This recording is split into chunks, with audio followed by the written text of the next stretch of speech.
Hello, in today's video we will be exploring the topic of sexual selection and how humans have evolved similar methods of selecting their mates from animals. Before we begin, let's cover some important information regarding sexual selection. We are often familiar with the fact that one of the main evolutionary pressures faced by animals besides survival is the need to reproduce to increase one's fitness. Animals can choose to reproduce either asexually or sexually.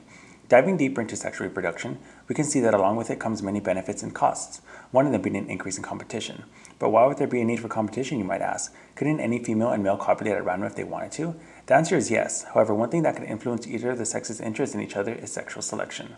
Sexual selection is a subset of natural selection caused by variation in traits that affect an individual's success in competing and attracting mates. But why does it exist? Who gets to choose? And what do they base their decision on?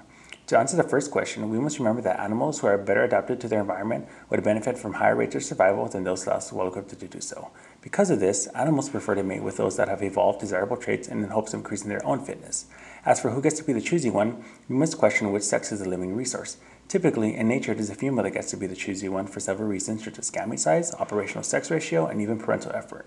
Because females give birth once, whereas males get to copulate several times, it makes sense that if you're putting more on the line, you definitely want to find the best, healthiest, strongest mate possible that would not only provide for you, but for your young.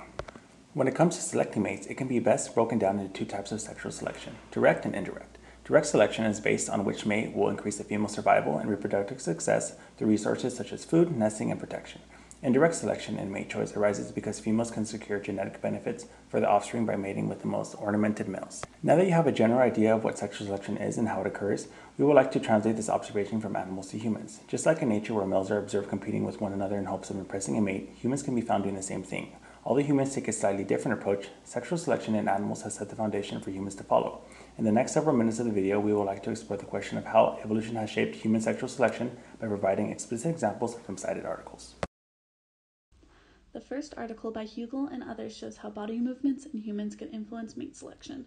When opposite-sex strangers meet for the first time, they both face the risk of being deceived. Unaware of the other's intention, both have to rely heavily on nonverbal cues. Both the type of gesture and the ways in which the display is carried out is important in courtship situations. In animals, it is often observed that birds win over their mate by dancing either alone or with a wingman.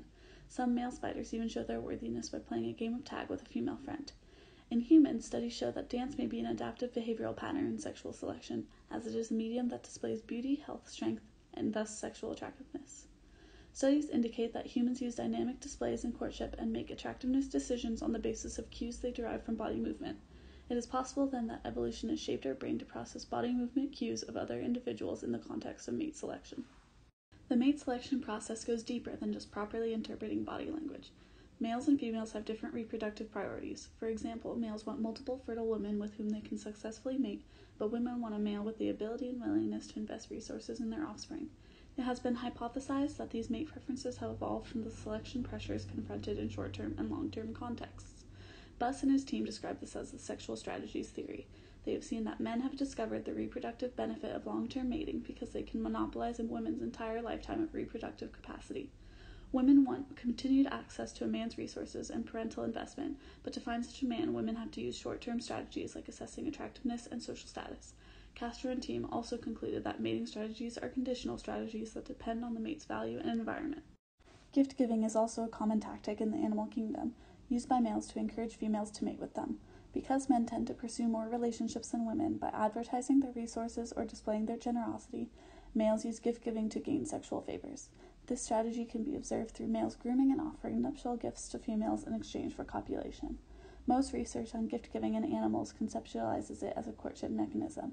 However, as human mating is mostly characterized as monogamous, men use gift-giving to not only court women but as a mate retention tactic. Women also use reception in a strategic fashion, as they may reject gifts from those they have no interest in, accept some gifts from short-term mates, and accept even more gifts from long-term mates. Gift-giving as a mating tactic may be part of the evolutionary arms race that has made its way into human mating systems in many ways, just like offering a drink at a bar.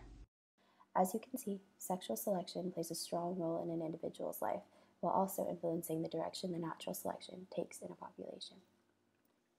In humans, sexual selection shapes not only anatomical traits, but also things like cultural practices, mating systems, and social hierarchy. In addition, studies show that sexual selection is often influenced by gift-giving, nonverbal cues, and physiological and mental sexual desires. Despite the advancement of sexual selection research, there are still many topics that need to be addressed. For example, Some models about the evolution of mate choice are only supported by empirical studies, which do not do a great job at explaining much about evolution of choice between sexes.